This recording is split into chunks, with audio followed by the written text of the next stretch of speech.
그대는 왜 번번이 얕잡아 보이는가? 재주가 없어서가 아니다. 지혜가 모자라서도 아니다. 그대가 스스로를 가볍게 내어주기 때문이다. 세상 사람들은 호랑이처럼 눈을 부릅뜨고 사자처럼 으르렁대는 자를 두려워하지 않는다. 진정 두려워하는 것은 가만히 앉아 있어도 범접할 수 없는 기운을 가진 자다. 말을 적게 하되 한 번 입을 열면 무게가 실리는 자다. 친절하되 함부로 대할 수 없는 선이 분명한 자다. 그대에게 부족한 것은 바로 이것이다. 많은 이들이 착하고 좋은 사람이 되려 애쓴다. 그러나 착한 것과 만만한 것은 다르다. 좋은 사람과 호락호락한 사람은 천지 차이다. 그대가 배워야 할 것은 흉악함이 아니라 위엄이다. 무례함이 아니라 단호함이다. 냉정함이 아니라 명확함이다. 이 세상은 그대의 선의를 알아주지 않는다. 그대가 베푼 친절을 당연하게 여긴다. 그대가 한 발 물러서면 두 발을 더 밀고 들어온다. 이것이 인간관계의 냉혹한 진실이다. 그러므로 그대는 지금 이 순간부터 달라져야 한다. 결코 만만하게 보이지 않는 법을 배워야 한다. 정약용이 그대에게 전하노니 사람의 품격은 말과 행동에서 드러나는 법이다. 어떻게 말하고 어떻게 처신하느냐에 따라 그대를 대하는 세상의 태도가 결정된다. 이제부터 5가지 가르침을 새겨들으라. 이것은 그대가 스스로를 지키고 세상에서 존중받는 길이다. 첫째, 말의 분량을 절반으로 줄여라. 세상에 가벼운 자들은 한 가지 공통점이 있다. 말이 많다는 것이다. 묻지도 않은 것을 설명하고 필요 없는 변명을 늘어놓으며 불필요한 정보를 쏟아낸다. 그들은 침묵이 두렵다. 공백이 불안하다. 그래서 끊임없이 입을 놀려 그 빈자리를 채우려 한다. 하나 알아야 할 것이 있다. 말이 많아질수록 그대의 무게는 가벼워진다. 10마디 말로 설명하는 자보다 한마디로 핵심을 찌르는 자가 더 강해 보이는 법이다. 옛 성현께서 말이 많으면 반드시 실수가 있다고 하신 것은 이런 이치다. 그대가 회의 자리에서 계속 말을 이어가면 사람들은 무엇을 보는가? 그대의 지혜가 아니라 그대의 불안을 본다. 그대가 논쟁에서 마지막 말을 하려고 애쓰면 무엇이 드러나는가? 그대의 오름이 아니라 그대의 집착이 드러난다. 그대가 농담을 연발하며 분위기를 띄우려 하면 어떻게 되는가? 사람들은 웃되 그대를 우습게 본다. 진정한 강자는 말을 아낀다. 필요한 말만 한다. 말하기 전에 생각하고 생각한 것의 절반만 내놓는다. 그들은 침묵이 주는 힘을 안다. 말하지 않음으로써 오히려 더 많은 것을 말할 수 있음을 안다. 공자께서 말을 조심하면 허물이 적다고 하신 것은 바로 이 때문이다. 구체적으로 실천하라. 누군가 질문했을 때 즉시 답하지 마라. 잠시 생각하는 시간을 가져라. 3초면 충분하다. 이 짧은 침묵이 그대의 말에 무게를 싣는다. 설명할 때는 긴 서론을 생략하라. 핵심부터 말하고 필요하면 부연하라. 그러니까, 뭐랄까 같은 불필요한 추임새를 제거하라. 이런 말들은 그대가 확신이 없음을 드러낼 뿐이다. 모임에서 그대가 말한 횟수를 세어보라. 다음번에는 그것의 절반만 말하라. 처음엔 어색할 것이다. 내가 너무 조용한 것은 아닌가 걱정될 것이다. 그러나 두려워 말라. 말을 줄이면 사람들이 그대의 한마디 한마디에 더 귀 기울이게 된다. 그대가 입을 열면 사람들이 집중한다. 이것이 바로 말의 힘이다. 주의할 것이 있다.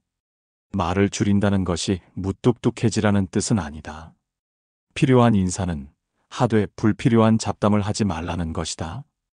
진심 어린 한마디가 공허한 100마디보다 낫다. 고맙습니다는 분명히 말하되 정말 너무 감사드려요. 어떻게 이렇게까지 해주실 수가 있으세요? 제가 뭐라고? 라고 늘어놓지 말라는 것이다. 특히 변명을 줄여라. 실수했을 때 장황한 설명으로 상황을 합리화하려 들지 마라. 죄송합니다. 다시는 그러지 않겠습니다면 충분하다. 변명이 길어질수록 그대의 책임감은 희석되고 신뢰는 떨어진다. 강한 자는 짧게 사과하고 행동으로 보여준다. 말의 분량을 절반으로 줄이되 말의 품질은 2배로 높여라. 이것이 만만하게 보이지 않는 첫 번째 비결이다. 둘째, 즉각 응답하지 말고 박자를 늦춰라. 세상에 가벼운 자들이 보이는 또 다른 특징이 있다. 모든 것에 즉각 반응한다는 것이다. 메시지가 오면 1분 안에 답한다. 부탁을 받으면 즉시 알겠습니다라고 말한다. 질문을 받으면 생각할 틈도 없이 대답을 내놓는다. 그들은 빠른 반응이 성실함이라고 착각한다. 그러나 진실은 정반대다. 지나치게 빠른 반응은 그대가 한가하다는 것을 말해준다. 그대에게 더 중요한 일이 없다는 것을 보여준다. 그대가 상대방의 요구에 언제든 응할 준비가 되어 있음을 드러낸다. 이것이 바로 그대를 만만하게 만드는 원인이다. 큰 인물을 보라. 그들은 결코 급하게 움직이지 않는다. 요청을 받으면 생각할 시간을 갖는다. 판단할 여유를 둔다. 이것은 거만함이 아니다. 자기 존중이다. 자신의 시간과 에너지가 귀중함을 아는 것이다. 실천 방법은 간단하다. 메시지를 받았을 때 즉시 답하지 마라. 읽었다는 것을 상대가 알게 하되 답은 최소 1시간 후에 하라. 긴급한 일이라면 예외겠으나 대부분의 일은 1시간 기다려도 무방하다. 오히려 이 시간 동안 그대는 더 나은 답을 준비할 수 있다. 누군가 그대에게 부탁을 했다고 하자. 그대의 본능은 즉시 네, 하겠습니다라고 말하고 싶을 것이다. 참아라. 대신 이렇게 말하라. 알겠습니다. 제 일정을 확인하고 내일 아침까지 답변 드리겠습니다. 이 짧은 지연이 무엇을 만드는가? 그대의 시간이 귀하다는 것을 알려준다. 그대가 신중하게 결정하는 사람임을 보여준다. 그대를 함부로 대할 수 없게 만든다. 회의 중에 누군가 그대에게 의견을 묻는다. 즉시 답하지 마라. 잠시 생각하는 신용을 하라. 펜을 돌리거나 턱을 만지거나 창밖을 잠깐 보라. 5초의 침묵 후에 말을 시작하라. 제 생각은 이렇습니다. 이 작은 박자가 그대의 말에 무게를 더한다. 사람들은 그대가 깊이 사유하는 사람이라고 여긴다. 특히 중요한 것은 거절할 때다. 부당한 요구나 그대에게 손해가 되는 제안을 받았다. 그대의 본능은 미안한 마음에 장황하게 설명하며 즉시 거절하거나 아니면 불편해서 얼버무리며 받아들이려 할 것이다. 둘 다 하지 마라. 대신 이렇게 하라. 생각해 보겠습니다라고 말하고 시간을 벌어라. 하루나 이틀 후에 명확하게 거절하라. 검토해 봤는데 어렵겠습니다. 이것으로 충분하다. 이 방법의 장점은 무엇인가? 첫째, 그대가 충동적이지 않고 신중한 사람임을 보여준다. 둘째, 상대방도 받아들일 준비를 할 시간을 갖는다. 셋째, 그대의 거절이 감정적 반응이 아니라 이성적 판단임을 알려준다. 다만 착각하지 마라. 박자를 늦춘다는 것이 일을 미루라는 뜻이 아니다. 약속한 것은 정확히 지켜라. 다만 모든 요구에 즉각 반응하는 습관을 버리라는 것이다. 그대의 반응 속도를 통제하라. 이것이 그대의 가치를 지키는 방법이다. 세상은 쉽게 얻을 수 있는 것을 귀하게 여기지 않는다. 즉시 응답하는 그대를 가볍게 본다. 반면 적절한 거리를 두는 그대를 존중한다. 이것이 인간관계의 역설이다. 박자를 늦춰라. 그리하면 그대의 무게가 느껴질 것이다. 셋째, 경계선을 분명히 하고 단호하게 지켜라. 만만하게 보이는 자들의 가장 큰 문제는 경계가 없다는 것이다. 어디까지가 괜찮고 어디서부터가 안 되는지 선이 불분명하다. 그래서 사람들은 계속 시험한다. 조금씩 선을 넘어본다. 그대가 받아들이는지 확인한다. 그대가 반응하지 않으면 더 밀고 들어온다. 이것은 그대의 잘못이다. 악의적인 사람 때문이 아니다. 그대가 경계를 명확히 하지 않았기 때문이다. 담이 낮으면 누구나 쉽게 넘어온다. 문이 항상 열려 있으면 허락 없이 들어온다. 이것은 인간의 본성이다. 정약용이 말하노니 강한 자는 분명한 원칙이 있다. 무엇을 받아들이고 무엇을 거부할지 명확하다. 이 선은 구체적이고 일관성이 있다. 그리고 누군가 그 선을 넘으려 할 때 즉시 단호하게 명확하게 대응한다. 그대의 경계선을 정하라. 무엇이 그대에게 용납되지 않는지 스스로에게 물어라. 예를 들어보자. 업무 시간 외 연락은 받지 않는다. 개인적인 돈 문제에는 관여하지 않는다. 무례한 말투는 참지 않는다. 약속 시간에 30분 이상 늦는 것은 용납하지 않는다. 내 일이 아닌데 떠넘기는 것은 받지 않는다. 이런 원칙을 세웠다면 이제 지켜야 한다. 여기서 대부분이 실패한다. 원칙은 이때 지키지 못한다. 누가 선을 넘으면 불편하지만 참는다. 말하고 싶지만 관계가 나빠질까 두려워한다. 한 번쯤은 괜찮다고 생각한다. 이것이 그대를 만만하게 만든다. 들어라. 경계를 지키는 것은 한 번에 결정된다. 처음 누군가 선을 넘으려 할 때 어떻게 대응하느냐가 모든 것을 정한다. 첫 번째에 막지 못하면 두 번째는 더 어렵다. 두 번째를 넘기면 세 번째는 당연해진다. 그대가 이번만이라고 생각할 때 상대방은 이 사람은 괜찮구나라고 학습한다. 구체적으로 어떻게 하는가? 동료가 퇴근 후에 업무 메시지를 보냈다. 그대가 즉시 답한다면 그것이 습관이 된다. 대신 다음 날 아침에 답하면서 이렇게 말하라. 업무 시간에 다시 연락 주시면 감사하겠습니다. 부드럽되 단호하게. 누군가 그대에게 돈을 빌리려 한다. 그대의 원칙이 친구 사이에 돈 거래는 하지 않는 것이라면 명확히 말하라. 미안하지만 나는 원칙적으로 돈을 빌려주지 않아. 다른 방법을 찾아보는 게 어떨까? 변명하지 마라. 장황하게 설명하지 마라. 사과하되 굽히지 마라. 회의 중 누군가 그대의 의견을 무시하고 말을 끊었다. 그냥 넘어가지 마라. 즉시 말하라. 제 말이 끝나지 않았습니다. 마저 하겠습니다.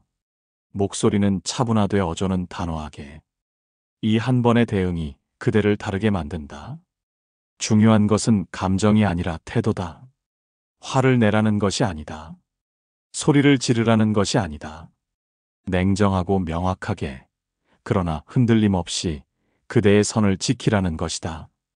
군자는 화내지 않아도 위엄이 있고 노하지 않아도 엄숙함이 있다. 이것이 진정한 강함이다. 또한 일관성을 유지하라. 오늘은 되고 내일은 안 되면 사람들은 혼란스러워한다. 그리고 그대의 경계를 시험한다. 기분에 따라 바뀌는 원칙은 원칙이 아니다. 변덕일 뿐이다. 그대가 정한 선은 누구에게나, 언제나, 어떤 상황에서나 동일하게 적용되어야 한다. 경계를 지키는 것이 냉정한 사람이 되는 것은 아니다. 오히려 그 반대다. 명확한 경계가 있을 때 그 안에서의 관계는 더 편안하고 진실해진다. 서로가 어디까지인지 알기 때문에 안심하고 가까워질 수 있다. 경계 없는 친밀함은 언젠가 문제를 만들지만 경계 있는 친밀함은 오래간다. 그대의 선을 정하라. 그리고 지켜라. 단 한 번의 예외도 만들지 마라. 이것이 그대를 지키는 길이다. 넷째, 모든 것을 설명하려 들지 마라. 만만하게 보이는 자들은 늘 설명하려 든다. 왜 그렇게 했는지, 왜 그렇게 생각하는지, 왜 그런 결정을 내렸는지 끊임없이 해명한다. 마치 자신의 모든 행동과 생각에 타당성을 증명해야 하는 것처럼. 이것은 약함의 표시다. 강한 자는 설명을 아낀다. 모든 결정에 이유를 달지 않는다. 자신의 선택에 승인을 구하지 않는다. 그들은 안다. 지나친 설명은 오히려 의심을 만든다는 것을, 자신감 있는 결정은 그 자체로 충분하다는 것을 생각해보라. 그대가 회의에서 의견을 냈는데 누군가 반대한다. 그대는 즉시 그 의견이 왜 옳은지 장황하게 설명하기 시작한다. 통계를 들고 사례를 나열하고 논리를 펼친다. 그럴수록 그대의 의견은 약해 보인다. 왜인가? 설명이 길어질수록 그대가 불안해 보이기 때문이다. 반면 진정한 고수는 어떻게 하는가? 자신의 의견을 간명하게 제시한다. 반대 의견이 나와도 장황하게 재반박하지 않는다. 핵심 하나만 더 짚고는 저는 이렇게 생각합니다로 끝낸다. 이 간결함이 힘이다. 상대방은 그 확신에 압도된다. 특히 그대의 개인적 선택에 대해 설명하지 마라. 누군가 왜 그 일을 거절했어요? 라고 묻는다. 그대는 긴 이유를 늘어놓고 싶을 것이다. 참아라. 제게 맞지 않는다고 판단했습니다면 충분하다. 왜 그렇게 생각하세요? 라고 재차 묻거든 개인적인 판단입니다 라고 하라. 사람들은 설명을 들으면 그것을 평가하려 든다. 그대의 이유가 타당한지 충분한지 판단하려 한다. 그 순간 그대는 심판받는 위치에 놓인다. 하지만 설명하지 않으면 어떻게 되는가? 그대의 결정은 그 자체로 존중받는다. 더 이상 논쟁의 대상이 아니게 된다. 오해하지 마라. 필요한 설명은 해야 한다. 업무상 책임이 있는 결정이라면 당연히 근거를 제시해야 한다. 누군가에게 피해를 주었다면 충분히 해명해야 한다. 여기서 말하는 것은 불필요한 설명, 방어적 설명, 승인을 구하는 설명이다. 구체적인 상황을 보자. 그대가 모임에 불참한다. 약한 자는 이렇게 말한다. 죄송해요. 사실 저희 어머니가 편찮으셔서 병원에 가야 하는데 원래는 제 형이 모시고 가기로 했는데 형이 출장을 가게 돼서 너무 많다. 대신 이렇게 하라. 죄송합니다. 급한 가족 일이 생겨서 참석이 어렵습니다. 끝. 누군가 그대의 결정에 불만을 표한다. 왜 제 제안은 안 받아들이세요? 약한 자는 긴 설명으로 상대방을 달래려 한다. 하지만 강한 자는 이렇게 말한다. 여러 요소를 고려해서 내린 결정입니다. 더 물으면 이해해 주시면 감사하겠습니다로 마무리한다. 여기서 핵심은 예의를 지키되 굽히지 않는 것이다. 무례하게 그건 당신이 알 바 아니다라고 말하는 것이 아니다. 정중하되 확고하게 그 부분은 말씀드리기 어렵습니다라고 하는 것이다. 상대방의 감정을 존중하되 그대의 경계는 지키는 것이다. 또한 실수했을 때도 마찬가지다. 과도한 설명으로 변명하지 마라. 죄송합니다. 제가 실수했습니다. 바로 정정하겠습니다. 이것으로 충분하다. 왜 실수했는지, 어떤 상황이었는지 장황하게 늘어놓으면 오히려 변명처럼 들린다. 책임을 회피하는 것처럼 보인다. 정약용이 이르노니 말이 적을수록 신뢰가 쌓인다. 그대가 한 말은 지켜지고 한 결정은 실행되며 한 약속은 반드시 이행되어야 한다. 이것이 그대의 무게를 만든다. 설명은 적되 실천은 많아야 한다. 모든 것을 설명하려는 욕구를 버려라. 그대의 행동으로 말하게 하라. 침묵이 때로는 가장 강력한 답변임을 기억하라. 다섯째, 호의는 베풀되 당연하게 여기게 하지 마라. 이것이 가장 어려운 부분이다. 그대는 좋은 사람이다. 남을 돕고 싶어 한다. 친절하고자 한다. 이것은 아름다운 마음이다. 그러나 문제는 이것이 그대를 만만하게 만든다는 것이다. 어떻게 친절하면서도 만만하게 보이지 않을 수 있는가? 여기에 지혜가 필요하다.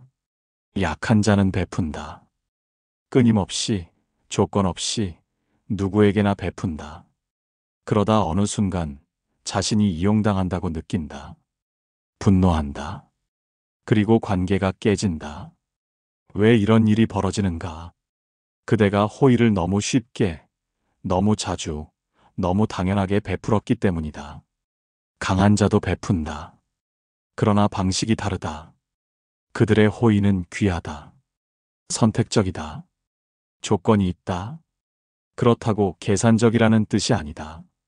그들은 자신의 호의가 가치 있음을 알고 그것을 존중받는 방식으로 베푼다. 첫째, 모든 부탁을 다 들어주지 마라. 그대가 도울 수 있다고 해서 반드시 도와야 하는 것은 아니다. 선택하라. 이 사람이 정말 도움이 필요한가? 이것이 그대가 도와야 할 일인가? 이 호의가 올바르게 쓰일 것인가? 이런 질문을 스스로에게 하라. 누군가 부탁했을 때 즉시 네, 해드릴게요라고 말하는 습관을 버려라. 대신 언제까지 필요하세요? 어떤 도움이 구체적으로 필요하세요? 라고 물어라. 이 질문들이 무엇을 하는가? 그대가 신중하게 판단하는 사람임을 보여준다. 그대의 시간과 노력이 함부로 쓰일 수 없음을 알려준다. 둘째, 호의를 베풀되 그 가치를 인식시켜라. 그대가 동료의 업무를 도와줬다. 약한 자는 아니에요. 별것 아니에요 라고 말하며 그것을 축소한다. 이것이 문제다. 그대가 그대의 호의를 스스로 평가절하 하면 상대방도 그렇게 여긴다. 대신 이렇게 하라. 도와준 후에 시간이 좀 걸렸지만 도움이 됐다니 다행입니다 라고 말하라. 이 한 문장이 무엇을 하는가? 그대가 노력을 들였음을 알려준다. 그것이 공짜가 아니었음을 인식시킨다. 상대방은 감사함을 느낀다. 다음번에 함부로 부탁하기 어려워진다. 셋째, 호의에는 경계가 있어야 한다. 한 번 도와줬다고 해서 계속 도와줘야 하는 것은 아니다. 첫 번째 부탁은 들어줬다. 두 번째 부탁이 왔다. 이때가 중요하다. 만약 그대가 또 즉시 들어준다면 패턴이 만들어진다. 상대방은 이 사람은 부탁하면 들어주는 사람이라고 학습한다. 그러므로 두 번째부터는 조심하라. 이번에는 제가 바빠서 어렵습니다. 또는 이번에는 직접 해보시는 게 어떨까요? 라고 말할 수 있어야 한다. 냉정하게 들릴까 두려운가? 그러나 이것이 건강한 관계를 만든다. 그대의 호의가 의무가 되지 않도록 지키는 것이다. 넷째, 감사를 표현받아라. 그대가 호의를 베풀었는데 상대방이 당연하게 여긴다. 고맙습니다라는 말도 없다. 이때 그대는 어떻게 하는가? 참는가? 그러면 안 된다. 정약용이 말하노니 감사는 인간관계의 기름이다. 이것이 없으면 관계는 삐걱거린다. 상대방이 감사를 표하지 않는다면 그대가 유도해야 한다. 도움이 되셨나요? 라고 물어라. 이 질문이 상대방으로 하여금 그대의 호의를 인식하게 만들고 감사를 표현하도록 유도한다. 만약 계속해서 감사를 모르는 자라면 어떻게 해야 하는가? 그런 자에게는 다시 베풀지 마라. 진주를 돼지 앞에 던지지 말라는 성경 말씀이 여기에 해당한다. 그대의 호의는 귀한 것이다. 그것을 알아보지 못하는 자에게 낭비하지 마라. 다섯째, 조건을 달 줄 알아야 한다. 무조건적인 호의는 당연하게 여겨진다. 그러나 조건 있는 호의는 교환으로 인식된다. 예를 들어 동료가 그대에게 자료 정리를 부탁했다. 네, 도와드릴게요. 대신 제가 다음 주에 발표 준비할 때 피드백 좀 부탁드려도 될까요? 이것이 계산적으로 들리는가? 아니다. 이것이 건강한 관계다. 서로 주고받는 것이다. 일방적으로 베푸는 관계는 오래가지 못한다. 균형이 무너지기 때문이다. 그대가 조건을 다는 순간 상대방은 그대의 호의가 공짜가 아님을 안다. 그리고 그것을 더 소중히 여긴다. 여섯째, 거절할 줄 알아야 한다. 이것이 가장 중요하다. 모든 부탁을 들어주는 자는 만만하게 보인다. 거절할 수 있는 자가 강해 보인다. 왜냐하면 거절은 그대에게 선택권이 있음을 보여주기 때문이다. 부탁을 받았을 때 그대 안에서 불편함이 느껴진다면 거절하라. 죄송하지만 이번에는 어렵겠습니다. 이유를 장황하게 설명할 필요 없다. 거절 그 자체로 충분하다. 상대방이 섭섭해할까 두려운가? 그렇다면 그 관계는 원래 건강하지 않았던 것이다. 진정한 관계는 거절을 견딜 수 있다. 일곱째, 호의를 베푼 후에는 거리를 두라. 그대가 큰 도움을 주었다. 그 직후에 그대가 계속 상대방 곁에 머물며 괜찮으세요? 더 필요한 거 없으세요? 라고 묻는다면 어떻게 되는가? 그대의 호의가 부담이 된다.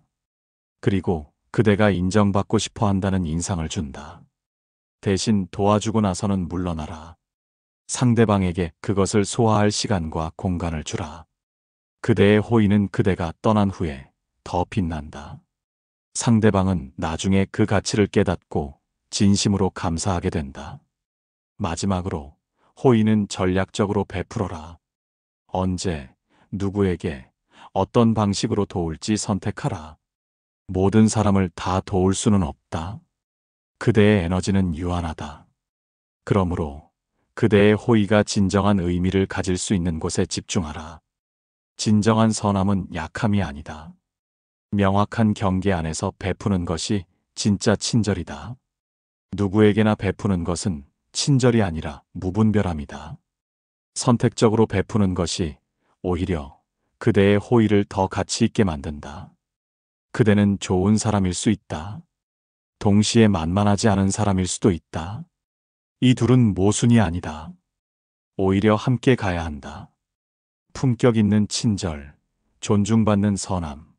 이것이 그대가 추구해야 할 모습이다. 호의를 베풀되 그 가치를 지켜라. 도우되 이용당하지 마라. 친절하되 경계를 잃지 마라.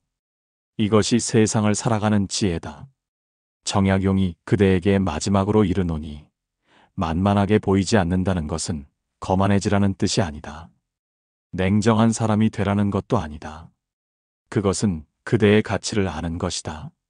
그대의 시간, 그대의 노력, 그대의 말, 그대의 존재가 귀하다는 것을 스스로 인정하고 세상에 보여주는 것이다.